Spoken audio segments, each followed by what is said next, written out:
Imagine só, aos 32 anos, depois de construir uma carreira de sucesso como designer de interiores e uma vida que me enche de orgulho, me vi sentada à mesa de jantar em Knoxville, algumas semanas após a cirurgia cardíaca do meu pai. O clima era pesado, carregado daquela tensão que só existe quando palavras não ditas ocupam todo o espaço. Eu ali ansiosa por um momento de conexão depois de anos de distância, quando minha mãe quebrou o silêncio com uma frase que cortou mais fundo que qualquer lâmina. Nós nunca te quisemos.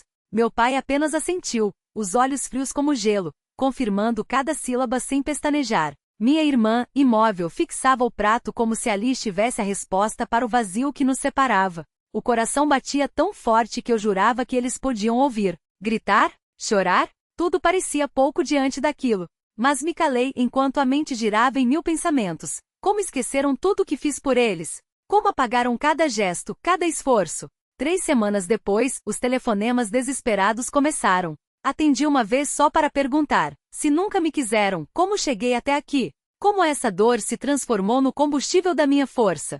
Se já passou por algo parecido, se já sentiu o peso de ser invisível para quem deveria te amar, compartilhe sua história. Você não está sozinho. Curta se isso ressoou com você e acompanhe minha jornada para recuperar o poder que me roubaram. Crescer em Knoxville foi aprender cedo que o amor de família não era um direito meu. Em nossa casa de classe média no Tennessee, eu era a sombra que ninguém notava, sempre ofuscada. Minha mãe, Virginia Dixon, uma organizadora de eventos obcecada pela imagem perante a sociedade, me tratava como um detalhe sem importância. Passava horas aperfeiçoando jantares de caridade, distribuindo sorrisos para os convidados que nunca eram meus. Mostrava a ela meus desenhos, casas acolhedoras, cheias de vida, e ela mal olhava, solando entre os dentes. Ocupe-se com algo útil antes de voltar às suas ligações. Cada desprezo doía, mas eu me agarrava à esperança de que um dia, ela me enxergaria. Meu pai, Robert Dixon, advogado aposentado, era igualmente distante. Trancado em seu escritório, revirando processos antigos, vivia em um mundo ao qual eu não tinha acesso. Tentava puxar conversa, perguntava sobre seus casos, mas a resposta era sempre um seco "estou ocupado", ou um aceno de cabeça, os olhos sempre desviados. Ele seguia cada capricho de Virginia, nunca questionando o gelo com que ela me tratava. Eu era uma peça que não se encaixava, deixada de lado na borda da vida deles. E então havia Kyla, minha irmã, 3 anos mais velha, a filha dourada. Seus troféus acadêmicos enfeitavam as prateleiras como lembretes silenciosos do meu lugar na família. Ela andava pela casa com uma confiança que eu nunca tive, enquanto meus pais a cobriam de elogios. Você vai longe, diziam, os rostos iluminados por um orgulho que eu desconhecia. Minhas boas notas? Um olhar fugaz, logo esquecido assim que Kyla ganhava mais um concurso de oratória. Eu era a sobra, a filha que não fazia falta. Foi no desenho que encontrei refúgio. Em meu cantinho criava salas aconchegantes e cozinhas ensolaradas, lugares onde famílias riam juntas. Aqueles traços eram meu porto seguro, um mundo onde eu importava. Até o dia em que Virginia encontrou um de meus projetos, uma casa dos sonhos, cheia de calor, e o jogou de lado com um desdém cortante. Não perca tempo com bobagens. Desde então escondi meus esboços, protegendo-os da sua indiferença. Courtney Walsh, minha melhor amiga desde o jardim de infância, foi meu farol. Sua casa era barulhenta, cheia de irmãos e bagunça, mas viva.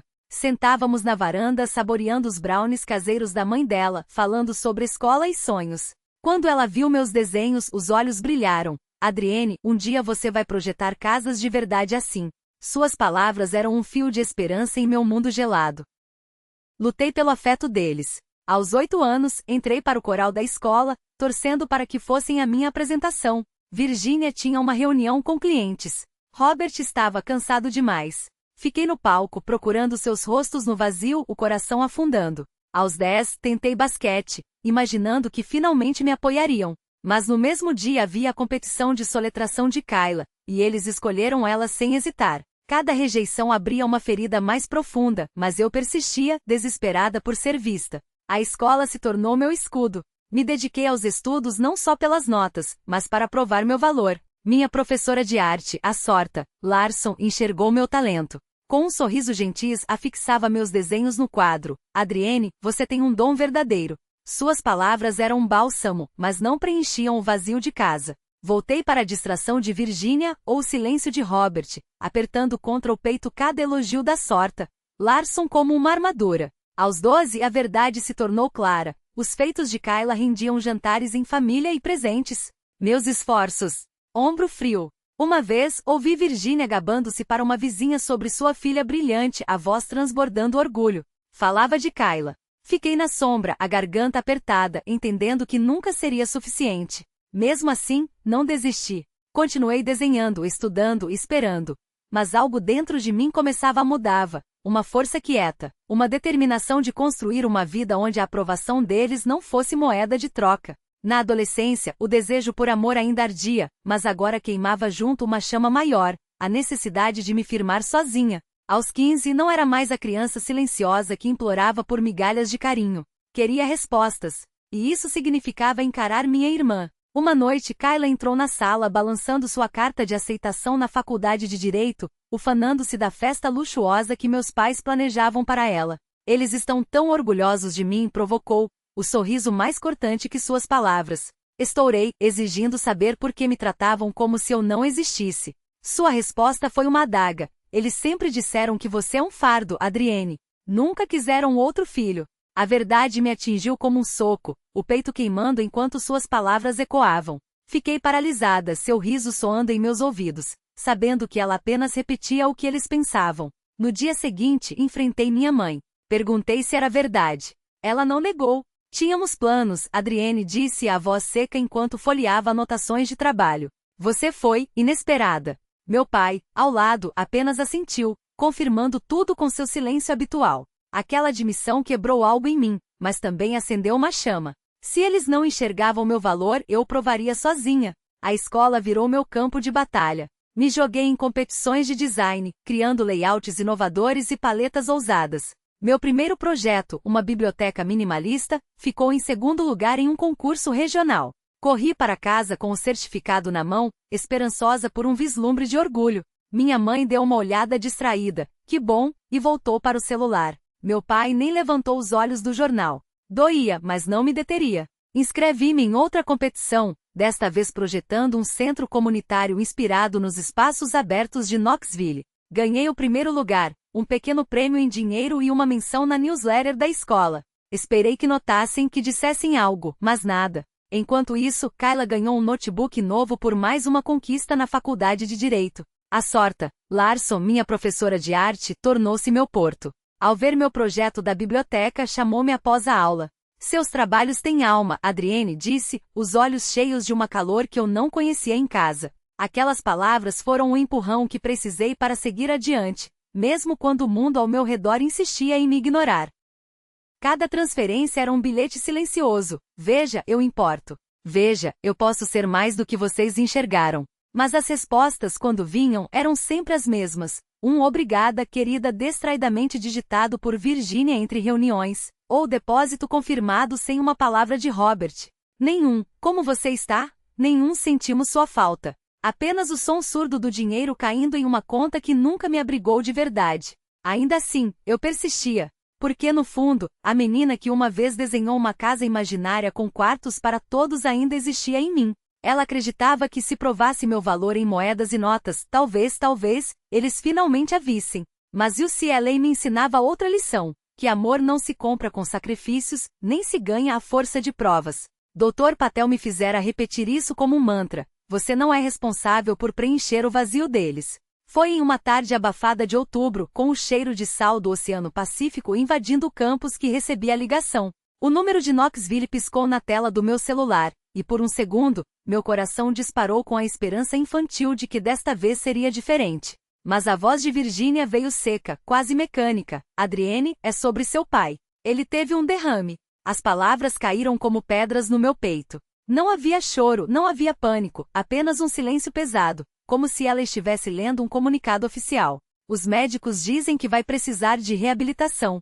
Kayla está organizando tudo, mas... A pausa foi longa demais. Achamos que você deveria saber. Eu me sentei no banco mais próximo, os dedos tremendo ao redor do telefone. Não por Robert, embora a ideia dele frágil, vulnerável, me perfurasse de uma maneira que não conseguia nomear, mas pela certeza gelada de que mesmo agora, eu era um pensamento secundário. Kayla está organizando tudo.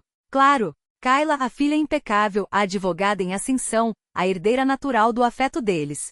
Eu era apenas a notificação obrigatória, o nome a ser riscado de uma lista. Courtney me encontrou assim, curvada sobre o celular como se ele pudesse me engolir. Seus olhos, sempre tão rápidos em captar minhas fraturas, se arregalaram. O que foi? Eu balancei a cabeça, a garganta fechada. Ela não insistiu. Apenas se sentou ao meu lado, ombro contra ombro, e deixou que o silêncio falasse por nós. Quando finalmente consegui falar, as palavras saíram em pedaços. Eles não precisam de mim. Nem agora. Mas aquela noite, sozinha no meu quarto, com a luz da minha prancheta de desenho projetando sombras alongadas nas paredes, eu me peguei traçando esboços de um quarto de hospital. Cores suaves, móveis adaptáveis, uma janela ampla para deixar entrar o máximo de luz. Para ele. Meus dedos tremiam enquanto ajustava as linhas como se, ao desenhar um espaço de cura, eu pudesse, de alguma forma, curar também o que nunca tivemos. No canto da página anotei, iluminação regulável, para dias em que os olhos doem. Prateleiras baixas, para que ele não precise se esticar. Detalhes que Virginia nunca notaria. Que Kayla chamaria de exagero sentimental. No dia seguinte liguei para o hospital. A enfermeira que atendeu tinha uma voz cansada, mas gentil. Ele está estável, querida. A recuperação vai levar tempo. Perguntei se podia falar com Robert. Ele dorme muito, ela disse. Mas deixe seu número. Vou passar o recado. Eu desliguei sabendo que ele nunca ligaria de volta. Kayla me enviou uma mensagem 3 dias depois, concisa como sempre. Pai está melhor. Não precisa vir. Tem seus estudos. Não havia espaço para discussão, nem para minha presença. Era um recado, não um convite. E pela primeira vez eu não me senti rejeitada. Sentia-me livre. Como se, ao me excluírem até na crise, eles tivessem finalmente me dado permissão para parar de bater a porta. Naquela semana, entreguei meu projeto final para a disciplina de Design Humanizado, uma proposta de reformulação de alas hospitalares, focada em dignidade e conforto. Meu professor, ao folhear as pranchas, parou na página com o quarto que eu havia esboçado para Robert. Isso é pessoal, ele observou. Eu assenti sem explicar. Não precisava. O trabalho falava por mim. Era a prova de que eu podia transformar dor em algo útil. Que minha compaixão não era fraqueza, mas superpoder. Quando a bolsa de estudos para um programa de verão em Milão chegou, com uma carta elogiando minha visão empática em design, guardei o envelope sem contar a ninguém em Knoxville. Não havia mais necessidade de provar nada a eles. Minha vida, agora, era um esboço em constante evolução. E eu finalmente segurava o lápis. O ar escapou dos meus pulmões como se alguém tivesse perfurado meu peito. A sala girou por um instante, os talheres contra a porcelana, o riso forçado de Kayla, o cheiro de alecrim queimando na cozinha, tudo se tornou um borrão de cores e sons distorcidos. Extra! A palavra ecoou, não como um insulto, mas como uma sentença. Uma verdade que eles haviam guardado por décadas, esperando o momento certo para desferi-la como um golpe final. Eu deveria ter visto isso vindo.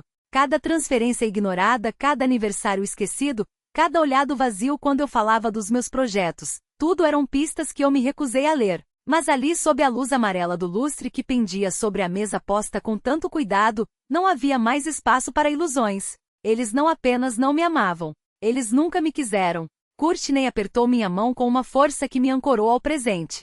Seus dedos quentes e firmes eram o único ponto de contato real naquela cena surreal. Eu a olhei. Seus olhos escuros brilhando com uma raiva protetora, Andy soube que ela estava prestes a dizer algo que queimaria aquelas paredes de indiferença. Mas eu balancei a cabeça apenas uma vez. Não, não valia a pena. Maya, sempre perspicaz, empurrou sua cadeira para trás com um rangido. Vocês são incríveis, ela disse, a ironia pingando de cada sílaba enquanto pegava seu copo de vinho. Conseguiram transformar um jantar em uma sessão de terapia de grupo sem pagar pelo terapeuta. Parabéns! Lucas, ao seu lado, engoliu em seco, mas não desviou o olhar quando Virginia o fulminou com os olhos. Ele apenas segurou minha outra mão, seu polegar traçando círculos reconfortantes sobre meu punho. Kayla riu, um som agudo e falso. Dramáticos como sempre. Adrienne sabe que não é pessoal. Ela tomou um gole de seu martini, os cubos de gelo tilintando contra o cristal. É só que bem, você sabe como é. Famílias complicadas e tal. Complicadas. A palavra era pequena demais para o peso que carregava. Complicado era um projeto com prazos apertados. Complicado era um cliente que mudava de ideia na última hora. Isso, aquilo que eles haviam feito comigo, era cruel. Era uma escolha deliberada, repetida ao longo de anos, de me tratar como um erro a ser tolerado, nunca abraçado. Eu me levantei. Não com drama, não com lágrimas, apenas com uma calma que me surpreendeu. A Adriene de anos atrás teria implorado por migalhas de afeto, teria se desculpado por existir. Mas aquela versão de mim havia morrido em alguma madrugada de Los Angeles, entre esboços de projetos e contas bancárias no vermelho, enquanto eu aprendia, aos poucos, que merecia mais. Vocês têm razão, eu disse, minha voz tão estável que até eu me impressionei. Eu sou extra. Um silêncio caiu sobre a mesa. Até Kayla parou de mexer em seu telefone. Extraordinária, continuei, pegando minha bolsa. Extramente talentosa. Extramente generosa, apesar de tudo. Virei-me para Courtney, Maya e Lucas, meu verdadeiro refúgio. Vamos, tem um bar no centro com meu nome nele. Virginia abriu a boca, mas não saiu som. Meu pai, pela primeira vez na vida, parece ter encontrado algo para dizer. Suas mãos tremiam sobre o guardanapo, eu não esperei. Não havia mais nada ali para mim. Nem mesmo raiva. Apenas um vazio limpo, como uma tela em branco depois de apagar um rascunho ruim. Do lado de fora, o ar noturno de Knoxville era fresco contra minha pele quente.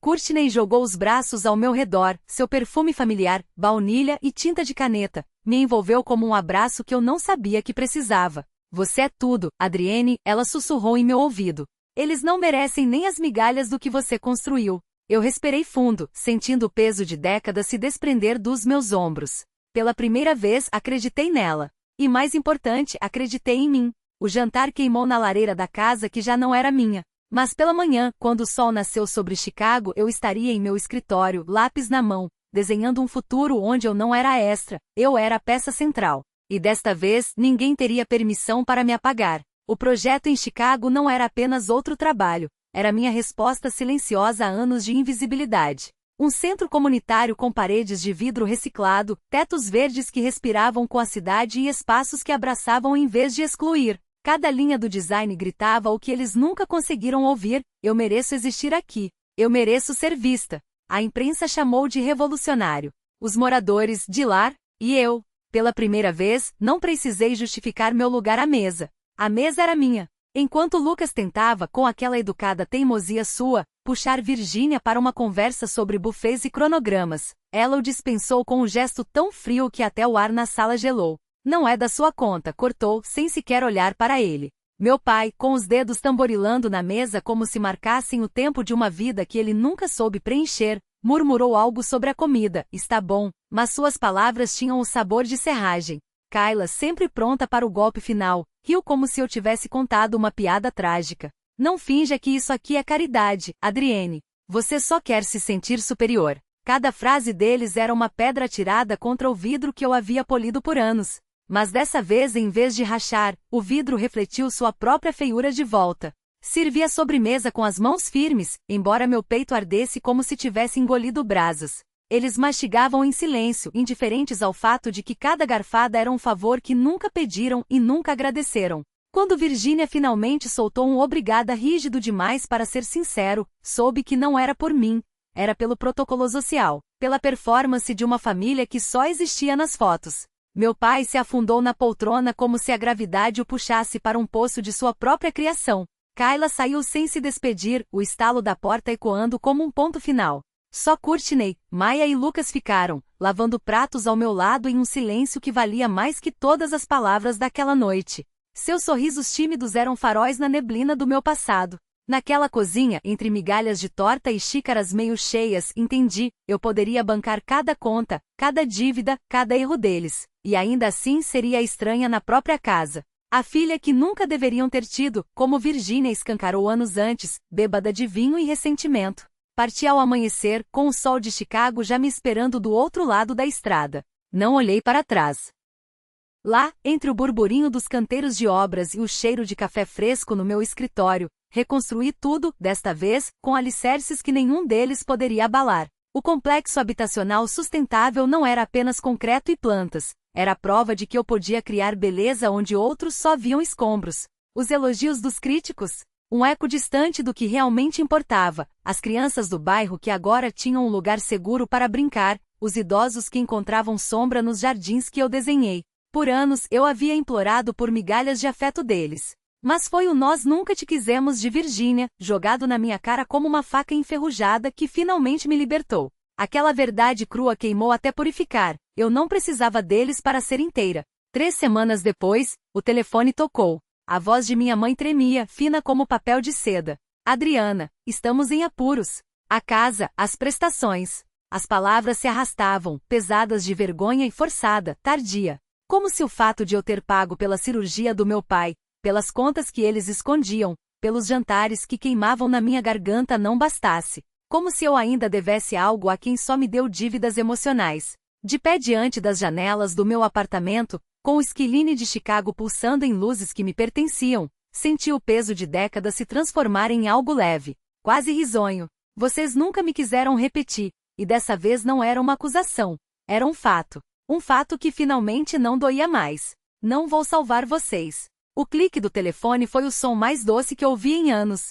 Kayla ligou no dia seguinte, a voz afiada como uma lâmina. Vai deixar a gente perder tudo? Depois de tudo que fizemos por você? Como se tudo não fosse uma lista de ausências. Como se eu fosse a vilã por não me atirar mais uma vez na fogueira. Vocês nunca me quiseram, disse novamente e desliguei. Desta vez para sempre. Meu pai não ligou. Seu silêncio foi o grito mais alto de todos, um reconhecimento tardio de que, sem minha culpa para alimentá-lo, ele não tinha mais poder sobre mim. Bloqueei os números deles como se estivessem apodrecendo em minha mão. Não era vingança. Era justiça. Era o fecho de uma porta que deveria ter sido trancada há muito tempo. Em Knoxville, o castelo de cartas que eles chamavam de família desabou sem meu toque. Virginia viu seus clientes evaporarem, assustados pelo desespero que transpirava em cada e-mail desesperado. Seu sorriso de anfitriã perfeita murchou junto com as contas não pagas. Meu pai, antes um pilar falso da comunidade, encolheu-se em sua poltrona, as visitas rareando até sumirem. Kayla, a advogada impecável, tropeçou em um caso mal conduzido e descobriu, tarde demais, que seus amigos eram tão leais quanto ela havia sido comigo. Não fui eu quem os destruiu. Foi a lei do retorno. Colhemos o que plantamos. E eles haviam semeado nada além de vazio. Enquanto isso, em Chicago, minha vida florescia em cores que eles nunca conseguiram enxergar. A fundação que criei não era um gesto de caridade, era um legado. Cada jovem designer que eu mentorava, cada bolsa de estudos que aprovávamos, era um dedo médio elegante erguido ao passado. Veja o que vocês perderam, sussurrava cada sucesso. Veja o que eu me tornei sem vocês. As noites com Courtney, entre risadas e esboços rabiscados em guardanapos, eram minha verdadeira herança. As chamadas com Maia e Lucas, cheias de "e aí, gênio?" E quando vem nos visitar, me lembravam que família não é sangue, é quem escolhe ficar quando o mundo diz para ir embora. Meu apartamento, antes um refúgio temporário, tornou-se um santuário. As plantas que eu regava cresciam mais altas a cada dia, como se soubessem que ali finalmente tinham espaço. Os esboços nas paredes não eram apenas projetos, eram provas de que eu podia construir mundos. E construí. Falei em conferências não como a filha rejeitada, mas como a mulher que transformou dor em propósito. Cada aplauso era um lembrete, minha voz sempre mereceu ser ouvida. Cada estudante que me olhava com olhos brilhantes era um espelho do que eu poderia ter sido se alguém, algum dia, tivesse acreditado em mim. Hoje, quando olho para trás, não vejo ruínas. Vejo uma ponte queimada e sou grata pelas chamas. Porque do outro lado estava eu, inteira, livre, e pela primeira vez em casa.